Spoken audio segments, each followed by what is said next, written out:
Welcome to Seek the Magic, where we explore the mysteries of the universe and uncover the secrets of living a more enchanted life. I'm your host, Erin, and today I'm thrilled to be joined by Kristin, an intuitive who's here to share her wisdom on the power of the divine feminine archetypes and the magic of intuition. So welcome, Kristin. Thank you. Hello. I'm glad to be here. Thank you. So happy to speak with you today. So first off, maybe just start with telling your story and your connection with divine feminine archetypes. Would love to start there. Awesome. Yep. So I am a lifetime yogi, and I found Kundalini Yoga about maybe 5 or 6 years ago now. And I've always done yoga, and I've always loved connecting to my body that way, moving my body with the breath. That it just makes my whole life different and my whole world feel different. And so when I found Kundalini Yoga, it just threw my world into a tailspin because it is a divine feminine practice. It's an energetic practice, and it uses sound and breath. It really comes from the principles of we are vibrational beings and intuitive beings. And so that's kind of what brought me into this work with divine feminine. And now I am working with somatics, embodiment practices paired with Kundalini Yoga so that I can help women kind of harness their power to reconnect with their power of their intuition and their emotions. And so that's kind of who I am and what I do now. That's very exciting. So I recently got into Kundalini Yoga not quite as long ago as you did, about a year ago. Can you explain to the audience what the difference between we Westerners think of as yoga and then Kundalini specifically? Yeah, very much so. And Kundalini's kind of had a bad rap. The history of it is kind of, in America, has kind of gotten a bad rap just with Yogi Bhajan and everything. And so the Kundalini that I do, and the way I like to describe it, is that it is one of the branches of yoga. And so it's a yogic practice. It will feel familiar if you do yoga because there are some familiar postures in it. And we do some similar moves. We are focused on the breath and movement. But that's kind of the only similarity to it. And so what we do in Kundalini is really focus on breath. We focus on, I call it repetitive movements almost. Mm-hmm. Like we just have a set movement, whether it's a twist or whether it's arms up in the air or marching, whatever the case may be. We do that for a set amount of time. Mm-hmm. And so we do it over and over and repeat the movement, which gives our body time to feel and learn it differently. And the breath always leads the way. Like my teacher, Guru Singh and Brett Larkin both talk about how even if you are sitting in a chair or sitting on the floor, imagining, like just picturing yourself doing the postures and breathing with it, you are doing Kundalini because it is such an energetic practice. The focus of it is opening the Sushumna Nadi, the primary channels and the chakras, and letting the breath create a resonance chamber in our own bodies and use sound as vibration to align and open everything. So it feels familiar. It's a lot more woo. Mm-hmm. Mm-hmm. It is a very physical practice, as you know, just because of the duration and some of the postures that we do. But at the same time, the outcome is just completely different. I would describe it as more of a spiritual practice. And like your world changes once you practice Kundalini, as you probably know. Definitely. I started it and discovered, I think I came upon it through listening to, a certain podcast, and it just happened at the time I was postpartum with my second daughter. And so I was looking for something to just approach and do during my schedule. And it's just, it really did change my world for sure. Yeah. How did you first discover it or come upon it?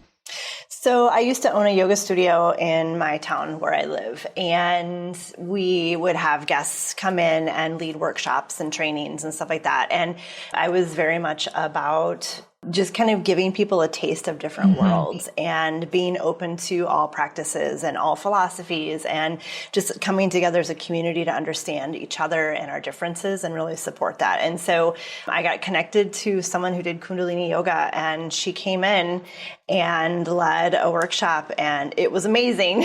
And that was my first taste of it. I had done a couple practices before on in YouTube or whatever. I had kind of played with it. It's different in person. The practice was just very different the way she structured it. And that was kind of how I was introduced to it. And I won't lie, the first time I did it, it was totally overwhelming to my nervous system. I didn't sleep for like 3 days. Oh my goodness. Yeah. And so the way I teach it is a little bit different than kind of that traditional Kundalini Kriyas. I use the Kriyas, but in a different way, just to make sure that we're really grounded. Just because my first experience, it was amazing, but afterwards was challenging. And some people have that, right? Just that overwhelm of the nervous system and the energetics of it. It's like, I literally didn't sleep for like 3 days. Wow. That is quite interesting. My start was a little bit different because it was like, okay, I'm going to do this for 5 minutes, which is probably like the baby step way of starting it. And now I'm like, okay, how do I get to the next level? That sort of thing. Yeah. How would you suggest if people are interested, how they should start or things like that? So I think it's important to check in with yourself. And this is kind of why I do like Divine Feminine too, right? Like your body knows what it's ready for, and your body knows, your nervous system knows what it can really handle. And so check in with yourself and almost shop around to different practices, different styles of teaching, even in Kundalini, even though it's very set of like, here's a, 10 bodies Kriya, and here's a Kriya to open the heart, or whatever the case may be. Those are similar, but like my experience, this is the first time, was so overwhelming. I encourage people to really check in with themselves and find a teacher, find a practice that really feels good to them. And and even 5 minutes starting just to kind of like taste the waters and see how you feel about it and how you like it and what happens afterwards and all of that kind of stuff. And then gradually add and add and add as you like. There's a lot of good resources online. Like my teacher, Brett Larkin, she has some stuff on YouTube. I have some videos on YouTube. And, just listening to people talk about their philosophy of Kundalini as well gives you a really good indicator of what the classes are going to be like. Yeah, absolutely. What I enjoyed about it is that the different, as you said, repetitions or postures or things like that, they're connected with a certain intention, and that can help you, de-stress or, one of them, which I didn't think would make a difference, but it absolutely did, is like the addiction sort of thing where you put your hands on your temples and you just, do that for a few minutes. And I feel like it has made an impact on, some of the like addictive type of things that, I was really regimented or whatever, that has made a difference, and it's amazing. Yeah. And that's the cool part about Kundalini too. And I tell people this, like, you don't have to know what it's doing, as we do traditional yoga, and like as I teach traditional yoga, which I do less and less frequently, it's all about, alignment and muscle engagement and breath. And it's so much in the body. And there is that philosophical aspect of, removing the awareness upward, elevating and connecting to the universe. But Kundalini, there are so many layers to what we're doing in that practice that like I sometimes don't even understand the depth of what is happening in my own body and my own awareness until, like you said, afterwards, it's like, wow, I didn't even think that was something that I needed to work on or that I wanted to focus on. And I didn't think that was going to do anything. And all of a sudden it's like, wow, that's completely changed my life. Yeah. That's the cool part, is like the magic is there. And you can choose how much you do of that magic, how much you engage with that magic. And you're going to get extra just because it is. Yeah, absolutely. And I think that the magic too is like learning and knowing that you can start at one level and then you can explore more and learn more about yourself and the practice too. Yeah, very much so. Yeah. That's awesome. So I guess branching out more to the Divine Feminine, maybe you can talk about that and how you help people, explore, start, what is their Divine Feminine? Maybe we'll start there. So it's interesting because my definition of divine feminine is ever evolving, which I think is just the epitome of working in that divine feminine energy, right? Is that permission to always change your mind and permission to always evolve and to learn and to go with kind of what you're learning in the moment. And I will say, as we have this discussion, like we're using like masculine and feminine for this context of discussion, but it's not gendered, right? It's really like sometimes I even say like sun and moon energy or Shiva Shakti energy, just to describe the duality, the yin and yang, the duality of this. And, you know, it's been defined as a divine feminine, but really what that means is the less structured and the more fluid, right? That divine feminine aspect, that moon energy, that lunar aspect is the fluctuation and the flow and the feel, really into the feelings, really into the intuition, getting out of the head, getting back into the body. That is the energy that we work with. And in our society, we are so regimented, right? Just like you were talking about with addiction, right? Like, and all of those, that kriya of addiction, and just to like let go of the regiment, because we can be addicted to anything. And that is that like overwhelming masculine of like, I have to do this, I have to do this, and I have to do this. And it's structure, structure, structure, right? And so the feminine side of that moon aspect of it is allowing yourself to feel into your desires. And today, maybe I don't want to go and have lunch at 2 p.m. Maybe today I want to go swimming. Today I want to go for a walk. And granted, we can't always do that, you know, but being deep into the power of that lunar aspect gives you permission to really tap in and go with the flow in a different way than just like, oh, you know, so-and-so's here, so I'm going to talk to them. And, oh, I have this in front of me, so I'm going to do this. That's different than what am I feeling? What am I desiring today? How am I going to do more to support and nourish that aspect of it? Yeah, absolutely. Looking inwards, which is so important, because I think prior to, you know, getting into the spiritual space, I just thought about what is my mind, and my mind is like one thing. And now I'm like, okay, there's my body, there's my, you know, heart, there's the different aspects of my breath. There's so much to consider. Yeah, very much so. So many of us, and I am at fault for this a lot of times too, not so much anymore, but I still catch myself. We go around our day without realizing we even have a body. Right. Yeah. We're so much in our head, and like we're not even paying attention to our body. And that is, the first thing I do with my clients is get them to feel their body again. Yeah. And when we have trauma, when we have experiences, when we're told to do certain things and be a certain way and reinforced for that structure and that organization and to be good, especially as women, like we totally intentionally, even more so, cut off our physical body. And that's 80% of our information that we should be working from. And it's just not there. Like we don't even think we have it. Right. It is, you know, it is crazy how many people were brought up and what society tells us to, you know, we have to do things a certain way and we should suppress our emotions. And really what this wisdom, this ancient wisdom is telling us is, no, that's where all the information is. And that's where our gifts are and key information. Yes, exactly. And, you know, I think this is important for everybody, no matter what your gender is. Like, this is powerful information that your body has, and everyone should be tapping into that more. Like, everyone has this power. Everyone has this ability. And, you know, we do ourselves such a disservice when we just constantly lead from the head, no matter who we are and no matter where we are in society and what we're doing. I think it's breaking society down because no one feels their bodies anymore. You know, that's a whole other conversation, but yeah, no, definitely. It could be so many conversations, and it's almost, you know, if you're not listening to it on a day-to-day basis, ultimately it will come up somehow. You know? Yes, exactly. Yes.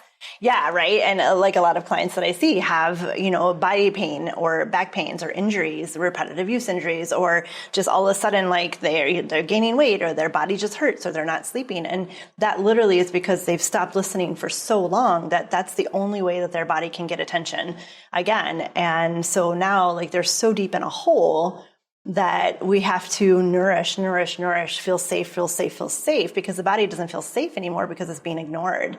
And so we have to come back to that connection and rebuild those pathways and that connection. So the body starts to feel safe. And, lo and behold, we're maybe focused on pain and we may be focused on, sleep and anxiety, but all of a sudden all these other things start to happen around them too, because we've reconnected, and like all of a sudden the body's like, oh, thanks. And the universe is like, yes, here you go, Yeah, definitely. So, and I think the intuition is sort of the first gateway to that. If somebody is sort of new and says, okay, well, I do listen to my intuition, but what's the best way or a recommendation for how to approach that? Yeah, that's a great question. I read something the other day and it really stuck with me. It was just in passing, and there was a part of it that said, we all have intuition. Like, all of us are intuitives, every single one of us. We just choose to not believe it, right? And so whether you call it intuition, whether you call it awareness, whether you call it your gut, whatever you want to call it, like, we all have the ability to know from our body. And so the first part of that, the first step is to stop and slow down, right? As we go through our day without a body, it's because we're going. And we have to stop going to come back. Right. It's kind of, I think of like, we're catching a fish and we're like reeling it back in while our head is way out, and we're reeling it back because our body is still like way back here, like saying, hello, come to get me. And so we have to stop first. And then we can start to feel, right? So we stop doing, find rest, whatever the case may be. And then we take a breath, because that's the gateway into the body, is the breath, right? We take a breath. And then I like to put my hands on my body. I like to feel my body. And I have a really cool practice that I do with all of my clients and myself all the time, of the duality of sensation. So, if you put your hands on your body, you can feel the weight of your hands on your body. Right. And you can feel like the movement, the texture of your hands rubbing on your body, but you can also feel your body underneath your hands, right? You can feel the texture of the fabric from the palms of your hands. You can feel your skin on the palms of your hands. And so just touching your body and then tapping into the duality of that sensation, can you feel the weight of your hands from your body, and can you feel your body underneath your hands at the same time? Right. And that's just that, because you have to stop to do that. You can't be going and being like, oh yeah, I'm going to feel. You have to stop, you have to breathe, and then you can start to feel. It kind of brings you back to this moment. Yeah, that's beautiful. And I love the idea of slowing down, which is so like my mind part of me. My mind's like, no, I want to listen to podcasts on 2x speed and like do 5 things at once. But like, that is putting you on autopilot. And that's very much the mind aspect of you. When you're saying to slow down, you're actually like letting in more specific information that you shut out for a long time. Right. Exactly. Yeah. And then first I want to say too, I think I want to acknowledge the fact that, you're in autopilot when we do that. Right. And that is the brain trying to keep you safe, which I think is just so ironic, right? Like it's trying to keep you safe. And by keeping you safe, it's making it unhealthy and unsafe, right? It's just that, but it's a familiar pattern, and familiarity feels safe, even though it really doesn't do us any good. It does us a disservice. And so then once you do kind of calm your brain, or just stop listening to it, really, like it just can keep chattering, because it will, but let it be softer. Then you can start to ask yourself that question when you start to feel your body, like, how do I feel? Right? How do I feel? I don't know how I feel. That's such a hard question. I ask people that all the time, and often they're like, I don't know. Right. Right? How do you feel? And even just having that emotional language, the emotional intelligence and language to talk about emotions. How do you feel? It's happy or sad or angry. Like, those are the 3 emotions, right? There's so many more layers to that. And then, once you figure out how you feel, what do you want? And that gets us deeper into that desire. How do I want to feel? Yeah. Right. Exactly. And that's that deeper stepping into the diving into that feminine, that Shakti practice. Yeah. So in taking energy the intention, what are some of your favorite ways, I guess, daily to incorporate that into your... Yeah. So I have just started to play with this new practice just because I'm deep in somatics right now. I'm deep in embodiment practices and how that pairs with Kundalini and the divine feminine, right? Like embodiment is, somatics are the embodiment of that lunar energy, of that intuitive and fluid expressive energy, right? And so I have a Kundalini community and I lead sadhanas and I lead classes and things like that. And so sadhanas are, for us, we do it in 40 days. So it's 40 days of a daily practice. And we come together every day in the morning. We start our day off. I make them short. They're like 20 minutes, but we do it for 40 days together. And I make them seasonal because everything I do is lunar, right? Everything is seasonal. Everything is cyclical. Everything is nature. And so we do seasonal sadhanas. And so I just finished leading one live. I sent them off on their own to do theirs. And so I've moved into my own sadhana practice. And what I've done, this is not something I've ever done before, but I absolutely love it. And it is such a great way to connect with that intuition and emotion and expression and really kind of dive deeper into the somatics of it, is I've created a playlist. And so it's my morning somatic playlist. And it's literally 15 minutes long. And I picked songs. Right now, I just picked songs that made my body resonate, that like lit me up, that like, oh yeah, I love that song, you know, that kind of expression, because that's part of it, is really kind of intuitively like, ooh, what lights you up? What attracts you? And so that's that first part. And then I literally roll out my mat in my bedroom in my pajamas before I even do anything else. And I hit play on my playlist and I literally just move my body until the music is done. And that is a beautiful way, because if you're not used to that, then it's really uncomfortable. Yeah. Right. And so, and that's the whole part of that, right? Like there's so much power in this Kundalini and this feminine and this lunar energy. And we are so uncomfortable with it. And it's so unfamiliar. And so, you know, the way that I just am kind of diving deep in it is letting myself be uncomfortable. No one's around. And I know I have a set amount of time that I get to be uncomfortable and play with this. And it's kind of fun. I kind of love it. And it's kind of crazy. The thing I work really hard at right now, just because it's my own practice, is staying away from that structure of like familiar yoga poses. You know, like today I was like, I found myself going back to downward dog, which is fine.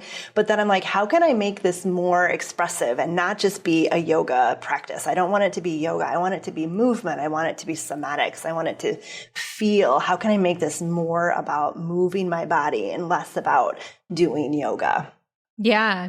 I love that. And I listened to something the other day that it said, you know, do something creative every day. And so you're putting structure around it. However, you have this space that is allowing your intuition to lead. 100%. Yeah. Yeah. And it's interesting because that's one thing that I've learned lately too about this work and this feminine energy, right? Is it's easy to move into like dissing the patriarchy and it's all about expression and, you know, women's power and all this kind of stuff. But there is a balance. There's a reason that it's yin and yang, the Shiva Shakti, right? Like, and that masculine structure, that sun structure, is there to really create a safe container, a space for that feminine lunar energy to express, to feel, to move in whatever way, you know. And it's a beautiful duality that I've really started to understand a lot more for myself and for my clients, of that structure is necessary in the energy of service and devotion to the sensuality and expression of the moon and the feminine. Yeah, absolutely. We need both. We need both. And our bodies desire both. Yes, 100%. Yes. So I guess if people want to, like you mentioned a few programs that you've led, if people want to, you know, connect with some of these things, I certainly do. How can we connect with your community? I love that. So the easiest way would be to just find my website. It's just my name, krisbatzner.com. You can find me on all social media. I am everywhere. I do card readings on TikTok, which is kind of fun. That's my experimental platform. Oh my gosh. I need to see that. Yeah. I don't know what I'm doing. I'm just going to play with TikTok and see what happens. Yeah. And some of those come over to like my stories and some of my Facebook pages sometimes. But You can find me anywhere on social media. My website is kind of my anchor of where you can find all the information. I do have a Kundalini community. I have a yoga community and a Kundalini community. And this month in August, I don't know when this will post, but I'm combining them into one place. So it's going to be just a home base. It's going to be a community of movement, of awakening, of coming together. You'll have some yoga. You have a lot of yoga. You'll have a lot of Kundalini. You'll have some embodiment and somatic work as well. It's, it'll be like a monthly check-in place membership kind of thing. And then I also really, my heart energy, my heart service is my embodied coaching.